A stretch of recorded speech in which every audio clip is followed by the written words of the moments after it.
Assalamualaikum warahmatullahi wabarakatuh. Kita sambung di dalam standard kandungan yang masih lagi 8.2 kesan daya.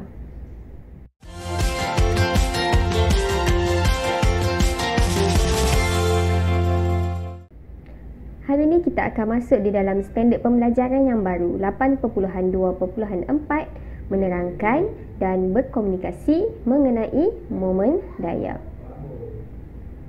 Momen daya merupakan kesan daya yang ketiga, di mana kesan daya yang pertama dan kedua kamu dah tengok di dalam video sebelum ini. Kesan daya yang pertama adalah daya apungan, kesan daya yang kedua adalah tuas, dan hari ini kita masuk di dalam kesan daya yang ketiga, iaitu momen daya. Momen daya ialah daya yang dikenakan pada suatu objek yang boleh memutarkan objek tersebut pada satu titik tetap. Dan titik tetap tersebut kita panggil dia sebagai pangsi ataupun fulcrum. Dan kesan putaran yang terhasil kita sebut sebagai momen daya. So momen daya ni membolehkan kita melakukan kerja dengan mudah. Dan momen daya ni dia dipengaruhi oleh dua benda. Iaitu yang pertama adalah daya yang dikenakan.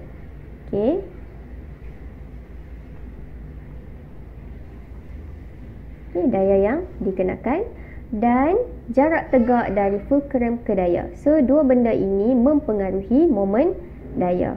Kita akan tengok sekejap lagi. So contoh momen daya, dua benda ni. Awak boleh rujuk di dalam buku teks awak. Muka surat 184. Contoh momen daya ada di dalam muka surat 184. Yang pertama adalah apabila spana kita gunakan untuk ketatkan nut. Bila kita ketatkan nut, dia akan menghasilkan satu putaran. Jadi itu kita panggil sebagai momen daya. Contoh yang kedua adalah kita buka pintu. Kita buka, kita tutup, buka, tutup, buka. Pergerakan dia yang dihasilkan adalah pergerakan dalam bentuk putaran. Jadi momen daya ni dia mesti ada titik tetap ataupun fulcrum. Jadi kalau yang spana ni, titik tetap ataupun fulcrum adalah ada yang berada pada nut. Nut. Dekat sini fulcrum dia. Ataupun pangsi.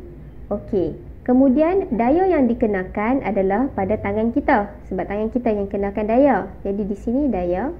Dan jarak tegak daripada fulcrum, daripada daya, jarak dia bukan yang menyengit. Ini kita kata daya kan. Kemudian kita kata dia punya fulcrum dekat sini kan. Ni fulcrum, ni daya. Tapi jarak tegak bukannya kita sengitkan. Kita tak boleh sengitkan macam tu. Jarak tegak adalah ini daya yang dikenakan. Kemudian kita tarik secara tegak untuk sampai di fulcrum. Jadi jarak tegak yang ni, bawah ni. Sama juga dengan pintu. So daya yang dikenakan adalah pada tangan kita kat sini. Fulcrum adalah dia punya engsel. Kat sini engsel dia. Jadi kita tak kata jarak tegak daripada tangan ke engsel. Kita tak kata macam ni. Tapi kita kira secara tegak. So ini adalah jarak. So pergerakan kedua-dua ini kita panggil sebagai momen daya. So ini momen daya. Nampak dia bergerak kan? So dia boleh berputar. Spana ni kita boleh tarik dia ke bawah, putar ke atas kan? Ataupun kita boleh pusing dia ke belakang. Kalau kita tarik ke bawah ni kita panggil mengikut arah jam. Jarum jam jalan macam tu kan? Kalau dia pusing ke belakang, ke atas ni kita sebut lawan arah jam, sebab jam tidak berputar ke arah itu. Jadi yang kita sebut tadi ni, nampak spana ni. Jadi spana ni di sini kita kata kita letakkan tangan di sini, so daya berada di sini. Fulcrum ada di hujung ni. Okey, dan jarak adalah jarak tegak. Di sini fulcrum dan ke tangan kita, tak boleh sengit. Okey, pintu pun sama. Di sini engsel. Okey, di sini adalah dia punya pemegang. Okey, so pemegang ini kita kenakan daya. Engsel ini adalah yang tetap. Okey, fulcrum. Dan jarak dia adalah ke sini. Okey.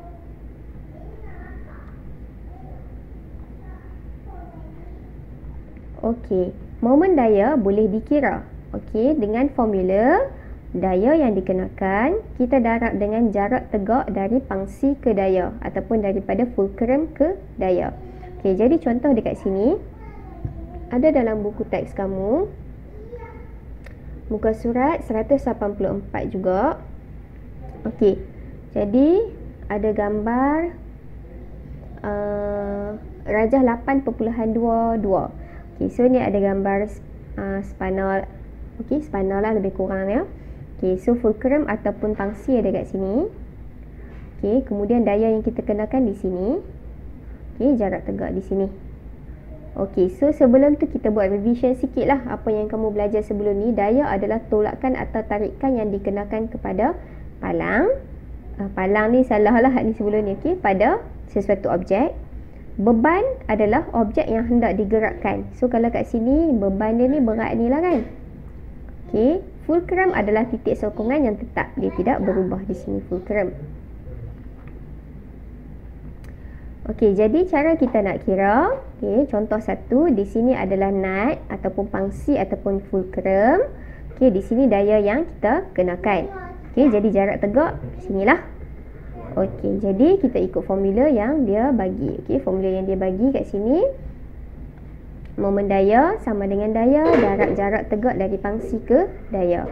Okey, so daya yang dikenakan di sini adalah 50 Newton. Okey, kita darabkan dengan jarak tegak iaitu 20. Tapi disebabkan kat sini sentimeter, kita kena ubah kepada meter terlebih dahulu. Okey, jadi kita kena ubah dulu. Okey.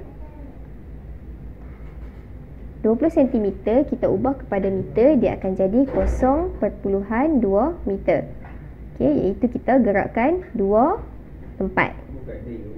Okey, jadi 50 Newton adalah daya. Jarak mesti dalam meter iaitu 0.2 meter. Okey, jadi kita tekan kalkulator.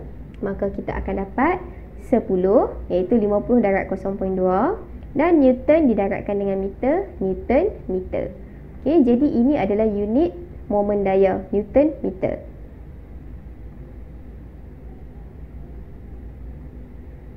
Okey, momen daya mempunyai dua arah iaitu ikut arah jam ataupun lawan arah jam. Didapati bahawa arah momen daya untuk mengetatkan nut adalah ikut arah jam. Apakah momen daya untuk melonggarkan nut itu? Okey, jadi kita nak longgar, kita hanya akan buat dari arah yang berlawanan iaitu lawan arah jam.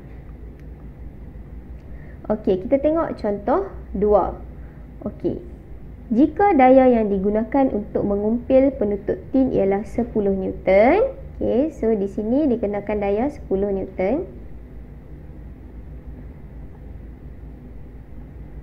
Okey, 10 Newton dikenakan daya di hujung ni sebab tangan kita kat situ. Okey, menggunakan sudu yang panjangnya 15 cm. Okey, jadi bila kita dapat sentimeter, kita kena tukar kepada meter. So dia menjadi 0.15 meter jarak tegak. Okey, hitung momen daya yang terhasil.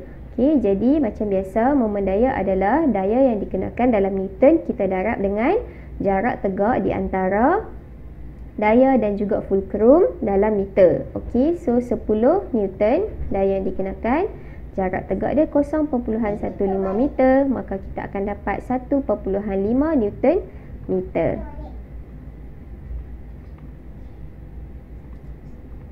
Okey, jadi tengok pada muka surat seterusnya 185.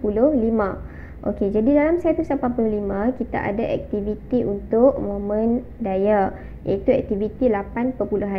Okey, so tujuan dia untuk mengkaji hubungan antara momen daya dengan daya dan jarak tegak dari pangsi ke daya. Bahan yang kita gunakan cuma nut dan juga skru, dan radas yang kita gunakan adalah spanner.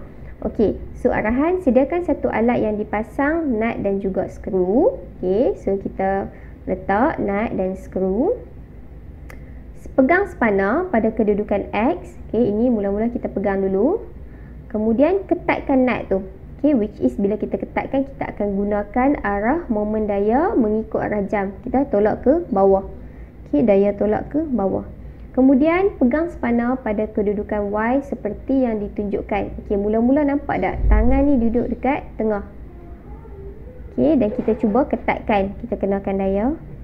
Kemudian kita alihkan tangan kita di hujung spanner dan kita ketatkan juga spanner. Tekan lagi. Okey, jadi kalau kita tengok kat sini, yang manakah yang menghasilkan momen daya yang lebih besar? Okey, momen daya ni kena ingat, semakin besar momen daya, semakin mudah kita melakukan sesuatu pergerakan. Okey, jadi mudah kita nak buat. Contoh kalau ni kita nak ketatkan spanner, kalau momen daya besar, maksudnya kita mudah nak ketatkan. Okey, antara X dan juga Y. Okay, so bila kita buat, okay, Cikgu nak sekarang ni kamu cuba bayangkanlah, okay, kalau kamu nak ketatkan spanner, dekat tengah tangan ni ke dekat hujung yang mudah? Okey, jadi yang lebih mudah adalah yang dekat hujung. Okey, kalau kata kita nak pegang apa-apa pun, dekat hujung lagi mudah kita nak pegang. Okey, sebab semakin panjang jarak, okay, di antara daya yang dikenakan dengan fulcrum, semakin besar momen daya yang kita dapat.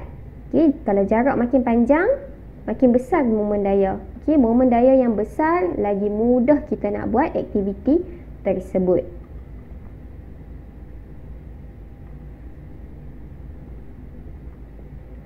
Okey, jadi kita tengok kat sini, dia kata momen daya akan bertambah sekiranya magnitude daya bertambah, maksudnya kita tambah kekuatan. Okey, bila kita tambah kekuatan, spanner tu laju je pi. Momen daya bertambah lah bila mudah kan. Iaitu mengenakan daya yang lebih besar. Okey, kita tekan lagi kuat. Itu boleh menambahkan momen daya, memudahkan kita ketatkan spanner. Ataupun kita tambah jarak tegak dari pangsi ke daya. Maksudnya kita jauhkan tempat kita kenakan daya daripada pangsi. Juga boleh menambahkan momen daya. Okey, so rajah 8.27 menunjukkan spanner yang digunakan untuk mengetatkan nut, dan rajah 8.27A menunjukkan 10 Newton. Okey, so sini pun 10 Newton, sini pun 10 Newton. Okey, tapi bila kita kira momen daya kedua-duanya, okey, untuk jarak 0.2 meter, okey, kita kira dia punya momen daya, okey, 10 Newton darab 0.2 meter. So kita akan dapat momen daya dia ialah 2 Newton meter. Okey, ni kalau kita letak daya di hujung. Kalau kita letak daya di tengah ataupun kita letak tangan kita kat sini, okey, 10 Newton kita darab dengan jarak dia lebih dekat 0.1 meter. Maka kita akan dapat 1 Newton meter. Cuba tengok momen daya mana yang lebih besar. Momen daya yang berada tangan kita dekat hujung. Jadi kalau tangan kita dekat hujung, daya yang dikenakan di hujung, momen daya tu lebih besar, lebih mudah kita nak ketatkan spanner. Okey, kalau daya yang dikenakan tu dekat dengan fulcrum ataupun jarak tegak dari pangsi ke daya ni dekat, maka momen daya dia kecil. Jadi lebih sukar kita nak ketatkan skru.